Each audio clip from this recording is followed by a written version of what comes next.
chemistry's there. And so I'm honestly just excited to play as a team with this team, because aside from talent, like I think that might carry us all the way.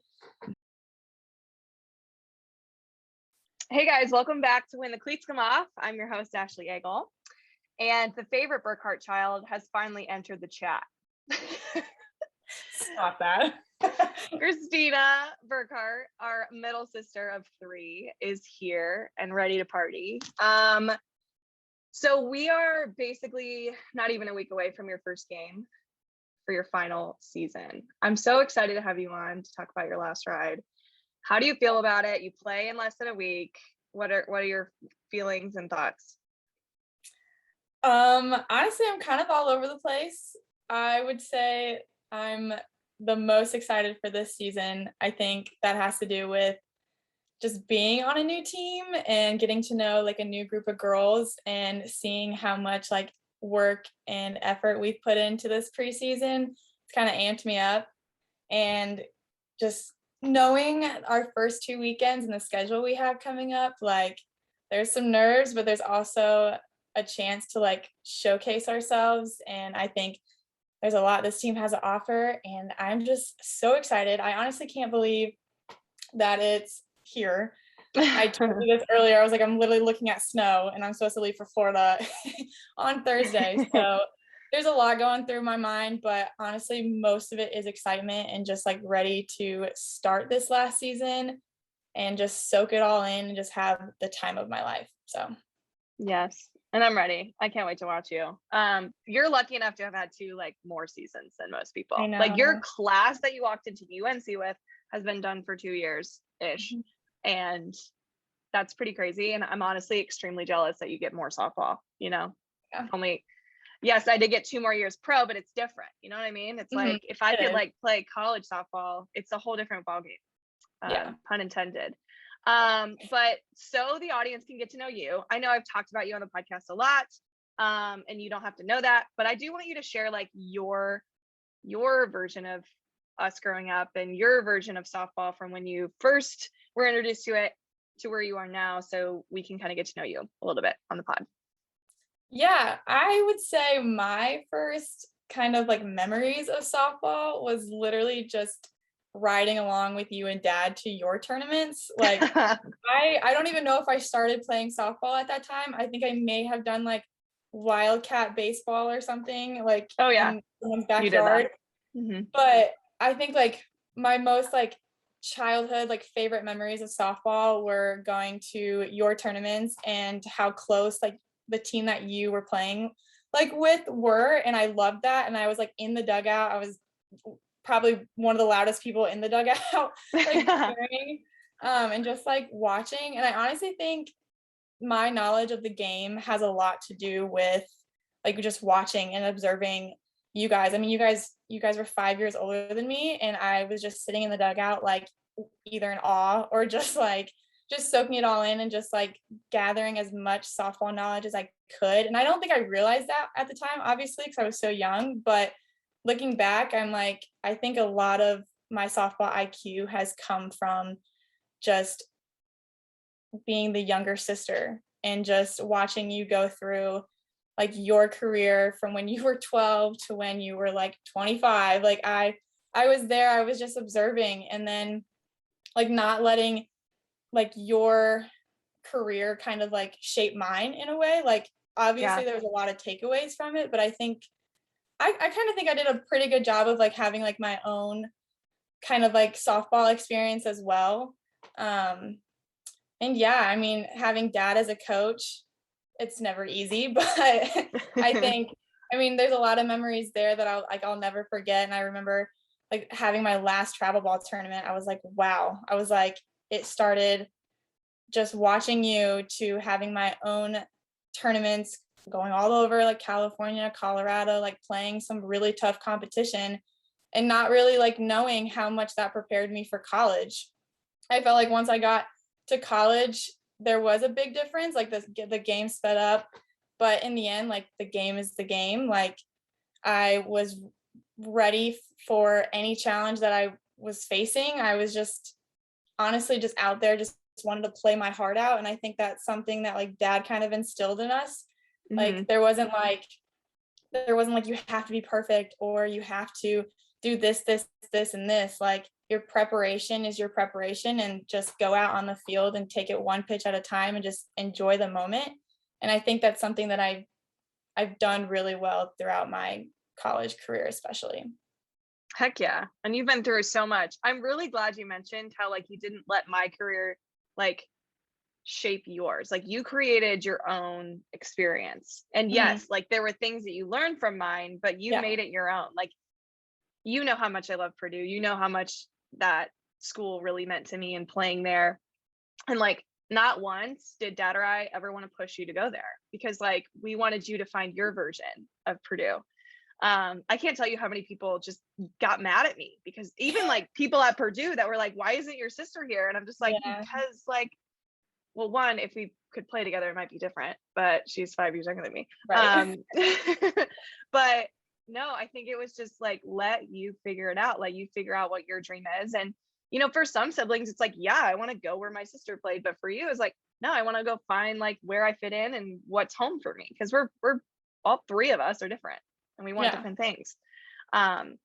So take me through, a lot of people ask about recruiting a lot. And obviously your experience is a little different because like you had me, and then like to learn from, like dad and I had nothing, we had no idea what the heck we were doing with recruiting. But like, what was your experience like going through the recruiting process, going to camps and things like that?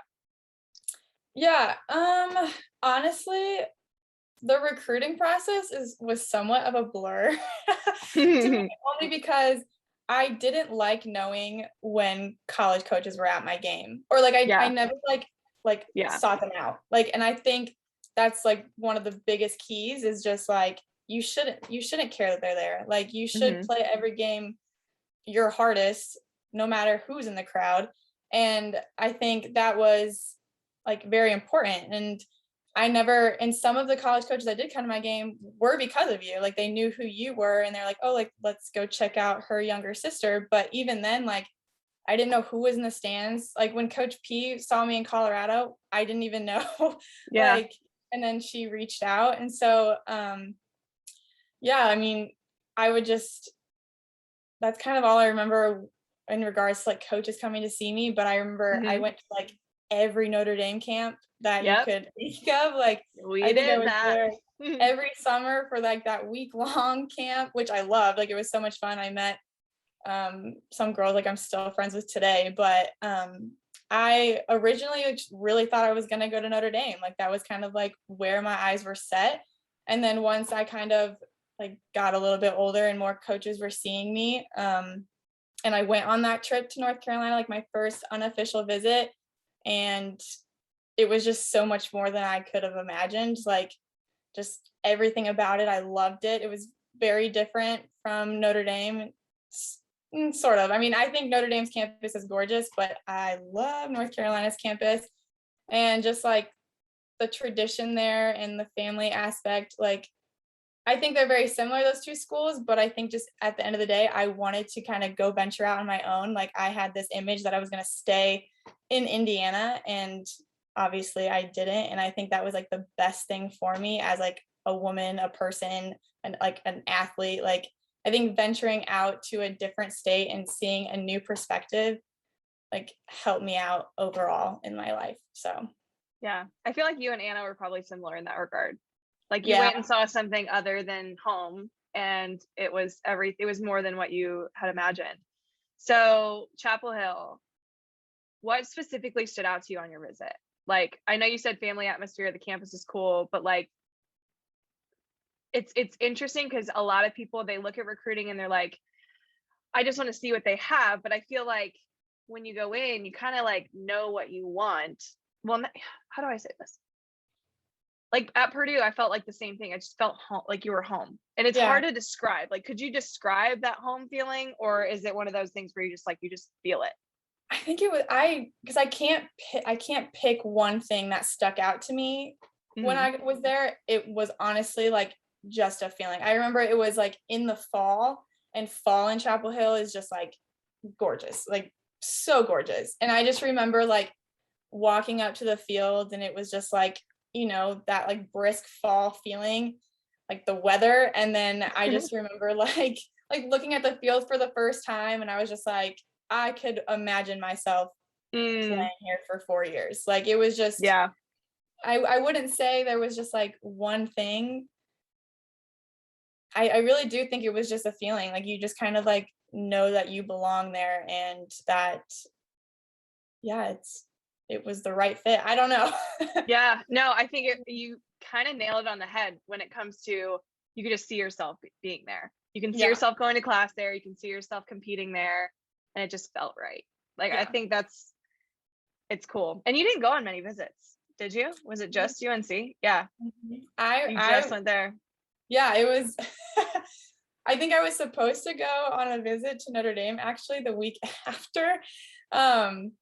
But I just knew from that visit that I didn't want to see anywhere else, and that's where I wanted to go. And so, yeah, I committed early. I committed sophomore year, like fall of sophomore year. So, yeah.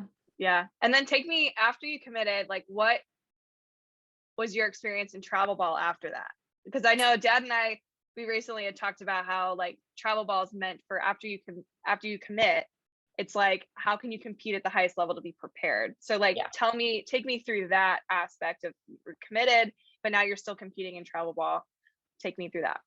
Yeah, I think it's funny that you mentioned that, because I remember when I did commit and I was still like busy the entire summer going to these tournaments, people from our hometown would be like, well, you're committed. Like, why are you still going to these showcase tournaments? Like, why are you still like, I don't know, spending all this money to travel? Yeah, exactly. And I mean, I kind of viewed it as, okay, well, yeah, I'm committed, but like, am I ready to be a starter my freshman year? You know, like it was just like, I didn't want to take anything off. Like I wanted to see as much competition as I could. That way I was ready when I got there. And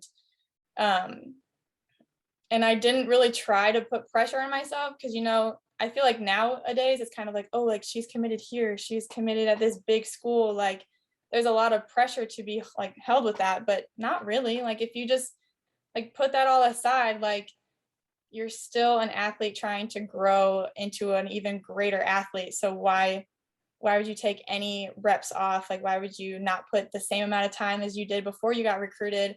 Kind of stuff like that. So I tried to just not really think about like the fact that I was committed to a Power 5 school, and rather like just play with my teammates and experience like the travel ball experience as best I could. So yeah, that was so well said. I love it. Okay, so now you're competing.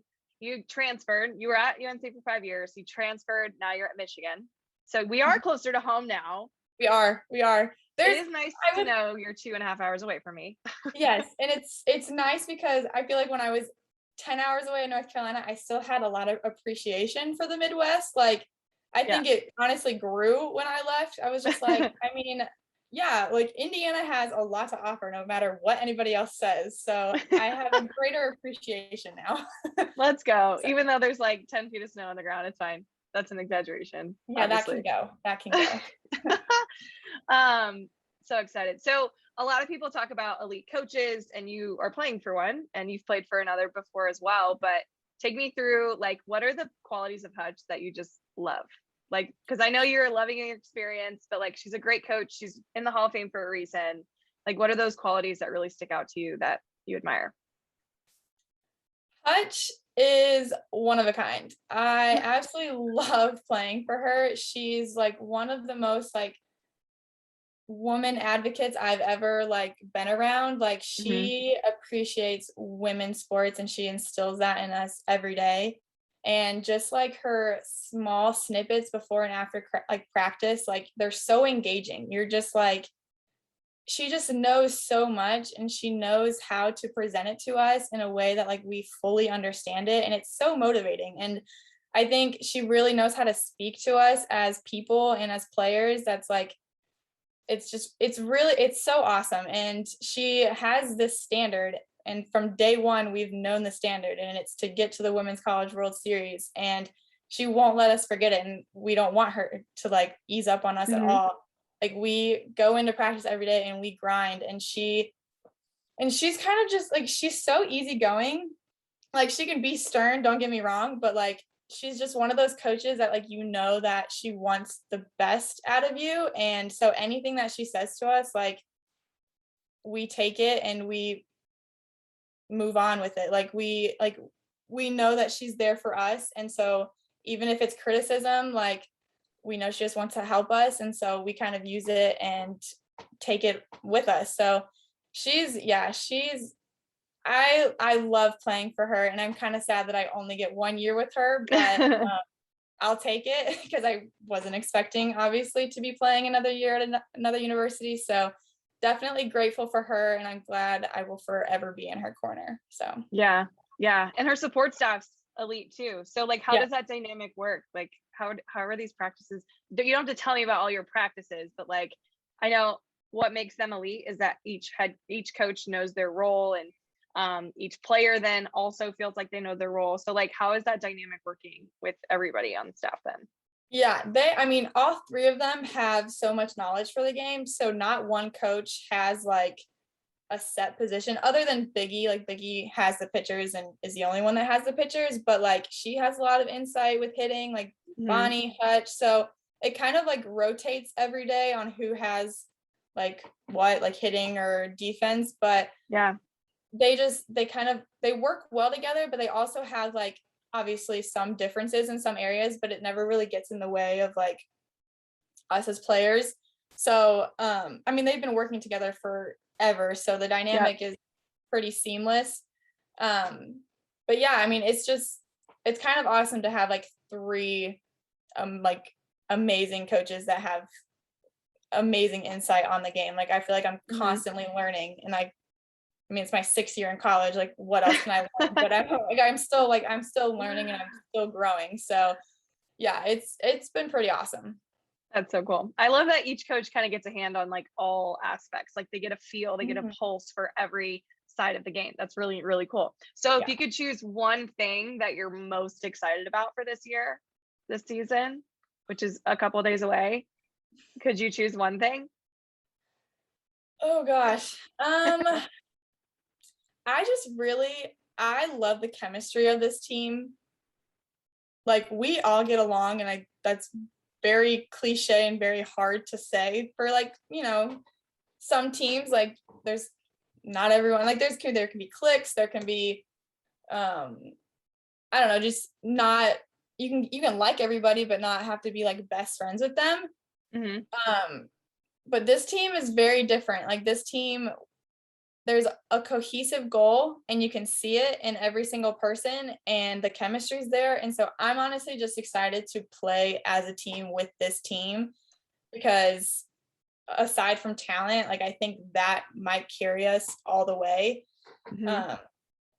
So I'm just really excited, and I'm just excited for the freshmen to get out there, because like these freshmen are awesome.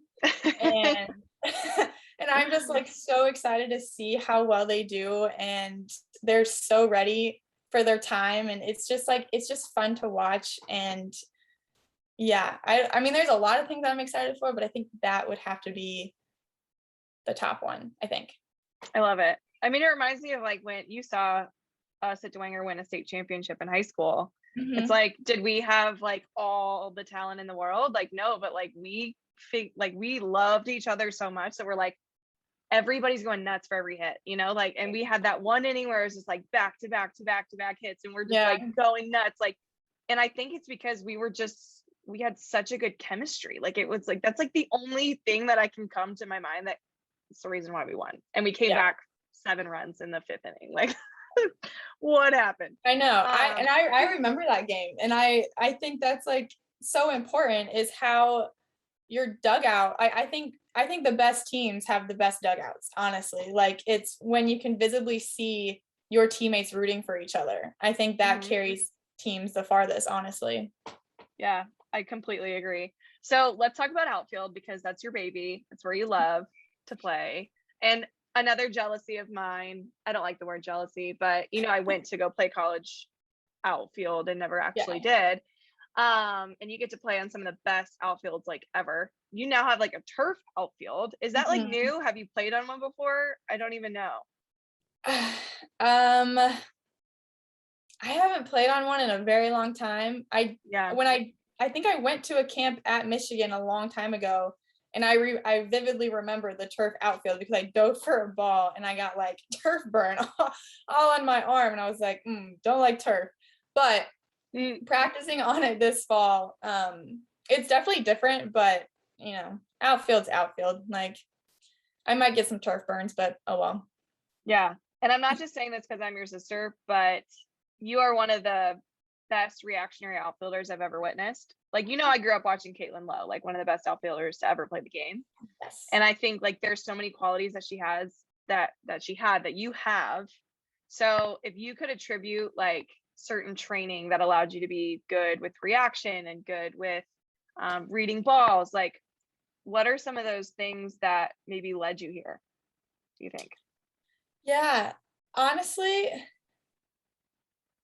I just remember focusing on footwork. That's definitely something that Coach P instilled in us as outfielders, and I went through 5 years of that. So I definitely think my time there has made me into the outfielder that I am today. Like, we constantly worked on footwork, like probably for an hour every day. Like, it was just ladders and just like your first step is the most important, and that's something that we worked on like almost every day. And then we go out into live, and it just kind of became natural at that point. I don't remember ever like training my range. I don't really like remember like specific drills. I just think it was like I wanted to hunt down the ball, and I wasn't going to let a fence stop me type of mindset. And I think your mindset is kind of like the biggest attribute. Like, if you are out there, because outfielders don't get many balls in the game. I mean, depends on the game, but generally, like, you're kind of the last line of defense. And so if you have the mindset that like anything that's hit out here, like, you are stopping, you are either diving for it to get it before it hits the ground or stopping it before it gets to the wall. Like, having that aggressive mindset, I feel like has helped me the most. And it helped me like test my limits. Like, when you're in practice, like, test your limits. Like, there's nothing to lose. You can see how far you can go to get to a ball. Just kind of like simple things like that. So don't make it as like more complicated than it is. Like, just simple things like working on your footwork and just like having an aggressive mindset when you're out there, and just knowing that your pitcher is working her butt off to limit the amount of hits the opposing team has, and just knowing that you can make some of those amazing plays, I think is like the greatest part of being an outfielder. Mic drop. Let's go. Okay, so I know a lot of kids, they struggle with trying to figure out how to dive. Do you remember your experience of learning how and like how you got better at it? There's like some simple drills that I remember doing. I started on my knees at first, and just having like someone like toss me a ball, and I would literally be on my knees and just like fall and catch it. Other than that, I feel like I kind of just went for it. I don't know. I mean, I had some like hiccups with my diving. That's how I broke, my hands twice. But I've always been like more of a head first diver, no matter like what angle the ball is coming in at. But here at Michigan, obviously I can still head first dive whenever I want, but I've never really been good at like the slide under catches, and I've like, that's just not my first instinct when I like go for a ball and have to dive for it. I always just normally went head first. But we work on slide under drills, and those you can do like from like I'm like 10 feet away from you, and you just toss me a ball, and I just like a normal slide with your feet and everything. Just like that. And like just working on getting like your timing and like your footwork, and like still like being able to track the ball into your glove. You can simplify that, but I've gotten like way more comfortable with that. Honestly, I wish I would have known how to do a slide under dive, because I feel like the 2 instances where I did break my hand, I probably should have done a slide under dive instead of a head first dive. but Interesting. that's okay. We're learning. Um, Yeah. yeah. So I wasn't planning on going down the injury timeline, but now that you brought it up, there are actually a few athletes that I know right now that are in the middle of just being injured and trying to like find their motivation again. And you broke both your hands, like literally both. Yep. You can show the scar if you want. I mean, the people on YouTube could see it. Kind of nasty. Oh, it's there. It's okay. It's a battle scar. But take me through, because I don't remember you ever being super down or, feeling bad. And I'm sure you had those moments, but I do remember you just being resilient and saying, you know what, like I'm gonna get back on the field sometime soon, and I'm just gonna figure out ways to still get better without playing. So like, can you just briefly go through that experience for you of like injury and then going through maybe a second time, maybe feeling like, oh, I've done it once, I can do it again. Take me through that. Yeah. So the first time I broke my hand, I think I was in 8th grade, and I was in like the heart of volleyball season, and and obviously like that's not the sport I ended up playing in college, but I loved playing volleyball. Like I loved playing, every sport known to man. And so when I found out that I broke my hand and I wasn't allowed to play anymore, like that one hit me the hardest, I think. I mean, it was the first one. It was the first time someone said you can't play because of an injury. Like, I mean, it was awful. I didn't like being on the bench. I didn't like not being able to help my team like on the court and so on. But then I feel like that was the first time that I had to really accept a different role and realize that that role is just as important as a role on the court or on the field or any scenario like that. I had to I tried to put more attention towards my teammates rather than like sulking in my own, injury and prevention and whatnot. So that was kind of like the first time I was like, you know what, I can't contribute on the field or on the court, but I can contribute just as much on the sidelines and cheering for my teammates. And then when I got back from that injury, I think it was like our volleyball tournament, like CYO tournament or something like that. And I was the setter before I hurt my hand. And obviously I couldn't set anymore because I was just fresh off of a finger injury. So I became like an outside hitter instead. And even then, like I had to switch to a different role. Like I remember being so much more comfortable as a setter, but my team didn't need me as a setter anymore. So I had to switch my role. And so going through that was a little challenging, but I was just so excited to be back on the court. I didn't really care where I was playing.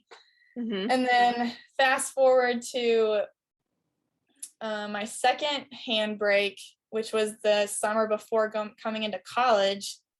That one also wasn't very fun because it was my last summer of travel ball, and so I didn't really get to play with that team as much as I wanted to, but I was still just as excited because I was about to head into college. So it was kind of just like, I don't know, just one of those. It didn't hit me as hard, I guess. And then freshman year, when I broke it the weekend, I was actually playing you at Purdue, or when you were coaching there. And I ended up, it wasn't fun. And I ended up still playing that game when I broke it during warm-ups. And I was in so much pain, but I didn't think it was broken, so I just kept playing, and I did as much as I could. I couldn't swing the bat at all. I remember I just bunted, and I ended up getting on a few times. So I was like, well, that worked. But then obviously it swelled, and I had to get X-rays, and sure enough, it was broken. And I was devastated because, I mean, that was my freshman season. Like I was starting, like that was like my goal. I was like, I want to start as a freshman, and I did. And then obviously that didn't happen because of this. And I think for like a few weeks, I was just kind of like, why me? Like I literally just broke my hand the summer coming in. Like how can I break another one this like soon, whatnot? But that year I think was the most defining year of my career because of that. I realized, like I did my 8th grade year in volleyball, like I still have a role, and I needed to own that role. And so instead of, obviously I was in rehab, still focusing on how I can prepare myself for next year, but most of that season, most of the memories I have were just being the loudest person in the dugout.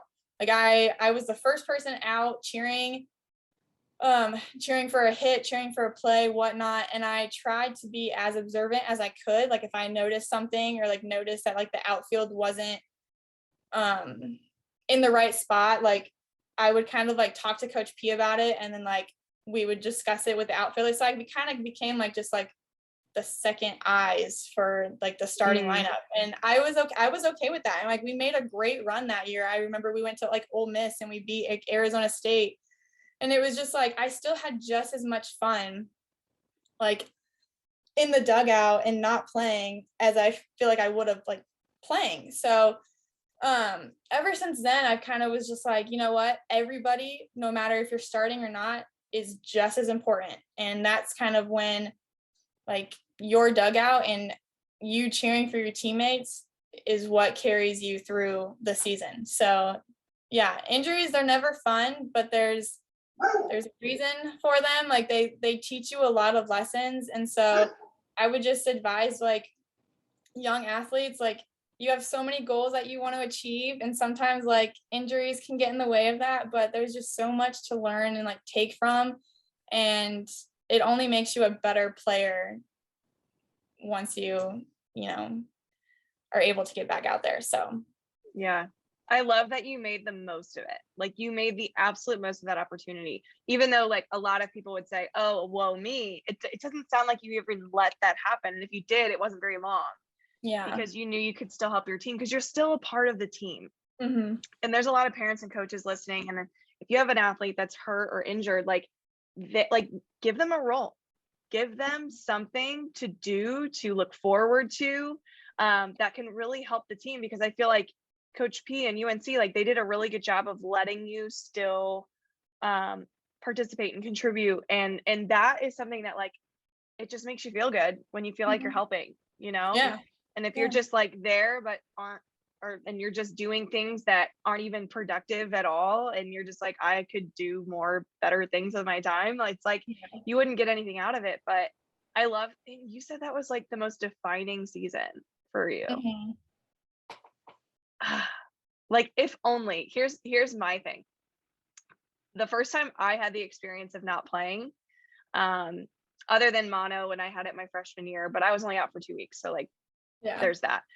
But was when I went and played pro, and it was like I was on the bench more than I was playing for most of that career. And I had never had an experience like that. If only I could think of one person who I have the closest blood relation to that's been through something not injury related, but like not playing, and seeing how you could make the most of it. I think I should have just called you up now that we're having this conversation. But I just love how you just made the most of it, and you're so special. I'm so happy that you're my sister. I love it. I love it. So I wanted this to be a brief episode just to kind of introduce you, and for people to get to know you, and also be excited for your season, just like me. And also, this is it. Like, this is your last ride. What are some feelings or thoughts that you have knowing this is it? Any perspective, things you can share? Honestly, this year, I'm just entirely grateful. I think just knowing that I should have never gotten 6 years, like when I was getting recruited, it's like 4 years and you're done. And here I am about to start my 6th year, which sounds insane when I say it. But I'm also just like, I'm not finished. Like I there's a reason that I wanted to like play this last year. Like I could have easily just stopped playing and just went on with a different career. But I just felt like not very satisfied, and it had nothing to do with like North Carolina or just like not like achieving like goals I had set out. It was just I mean, I had that injury my freshman year, and then COVID kind of took away another season. So it was just like, I never really got the full 4 years, and I want to make the most of it. And I'm so grateful that I'm here at Michigan. I can't imagine like an even better fit. Like I thought North Carolina was a great fit, but Michigan's just as great of a fit for me. And so, yeah, I'm just really excited to just kind of lay it out all on the field for like the final time and final time. I there can't NCAA would never let me. But yeah, and I think this group of girls is so special, and I'm just so excited to get out on the field with them and just see how much success we can have. And I've always like playing in the spring is just like nothing else, and it's like one of my favorite things in the entire world. And just the fact that I get to do it again, see new places, play new teams. I mean, there's like, this is going to be a very challenging year, but I think it's going to be like one of the best years. So I'm just really looking forward to it. And I get to share it with you and Mom and Ben and everybody, like being that close from home, like everybody gets to come. And like, even like my friends from home, they're just like, we haven't gotten a chance to play you or see you play because you were all the way out in North Carolina. And now that you're only 2 hours, like, yeah, I think it'll be a very emotional, but very heartwarming experience. And I'm just looking forward to it. So same. This is like not the main reason why I don't coach in college anymore, but like I live for this. Like I cannot wait. I cannot wait to like literally watch you like you used to watch me when I was little, when you were little, you know, like this is like my dream. So I'm not living through you, but I just can't wait to be on the sidelines and cheer you on. This is going to be so fun. And yes, I will be at the first weekend watching you play. So if anybody's watching ESPN, I'm pretty sure you're on TV, maybe the second weekend or something. But if people are super inspired by you, which I'm pretty sure they all are, where can they follow you and Michigan and everybody this season? Like specifically, like where I'll be playing? No, social media and where can they?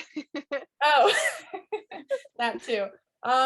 We have Instagram pages. I have an Instagram page. I don't think I'm private, so feel free to. I will be posting everything's Michigan on my stories. What's your handle? What's your name? Kristina_Burkhardt. And then our media guy is fantastic. Like he posts some of like the best graphics and the best videos. So please check him out. And he's also like cool. We're also on Twitter. I think we have a TikTok, but I'm not sure how many we've posted, or I'm not really sure. But yeah, you can find us Instagram, Twitter, TikTok. Yeah. Love it. Love it. All right. So we're gonna wrap up with 5 to Thrive questions. So rapid fire questions. Dad was especially nervous for this part when I asked him. Yeah, I'm a little nervous. You have nothing to be nervous about. Just go with your gut. That's all I can say. Okay, cool. First question is outfield or hitting? Which one would you choose? Outfield. If you could only choose one. Yep. Outfield. Figured that one. What was the greatest thing Mom and Dad taught you growing up?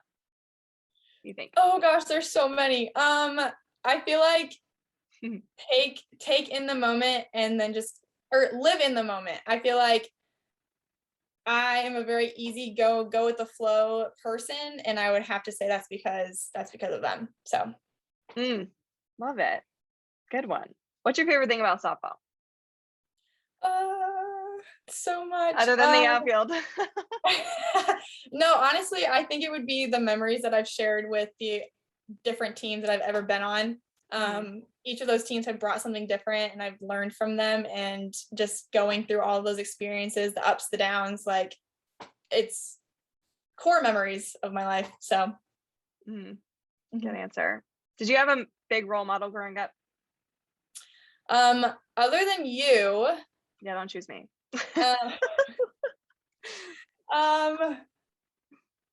Which I am flattered. That's where my heart. I don't even know. I don't remember having a softball role model other than you. I feel like the whole sport itself, like I don't remember watching one specific person. The Women's College World Series when I was younger was just like the highlight of my summer. And I just remember sitting on the couch and I'm like, I have to watch every single game. And I envisioned myself there. So I would say that itself is my role model, I guess. Let's so you standing at the Women's College World Series, it's you later this year, basically. Okay. Yeah, I'm foreshadowing it. Let's go. Let's go. I'm here for it. All right, before I ask you the final question, I just want to thank you for coming on. This has been one of the most fun interviews I've done. Well, yeah, I mean, it's just like we're talking, like I could call you on the phone. So literally, I'm here for it. And I'm here for you all season, girlfriend. Okay. Last question that I have. What legacy do you want to leave on this game?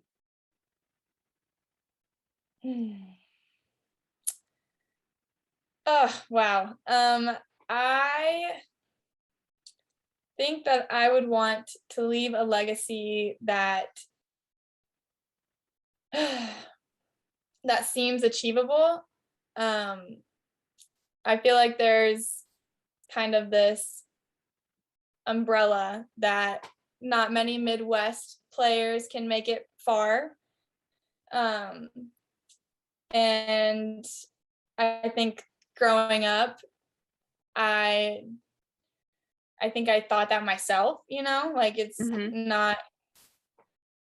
not something easy when you see all these girls on TV that are like from California and like stuff like that. And I think that's why you were my role model, because you obviously came from the same place as I did and you got so far. And so I just want to be able to be someone that other people can look to and know that they have a bright future for themselves and that nothing can hold them back. And if you really want to see yourself succeed, like put yourself first and make those hard decisions and leave your own legacy. And like I don't want anybody to have like regrets, and I definitely don't have any, because everything has shaped me into the person that I am today. And yeah, that was a difficult question, Ashley. Well, I'm just crying as you're giving the answer. It's fine. That was so well said. And it's true. Like, this is one of the reasons why I built this podcast, like for people who, no matter where you live, can like still grow and learn. And it's why everything that I'm building exists for that same reason. It's like your dreams and your goals can happen. I don't care where you live. I don't care what part of the world you live in. Yes, it's harder for us. But man, that was so good. That was so good. Okay. Well, we are so excited to watch you this season. This is going to be fun. The last ride. Hashtag last ride. Is that what we have to say on social media? Hashtag last ride. By the way, she is number 23, and you can share why. A few reasons. I kind of wanted to bring a little bit of North Carolina with me. So number 23 was obviously Michael Jordan's number. And yeah, ironically, the documentary called The Last Dance kind of fits in perfectly with my situation at the moment. So we're kind of going along with that. So the last ride, last dance, hashtag 23. Hashtag 23. Let's go. Well, so happy you could be on. Thanks for sharing a little bit of your off day with us, and we'll be following you all season. Thanks for having me. Love you.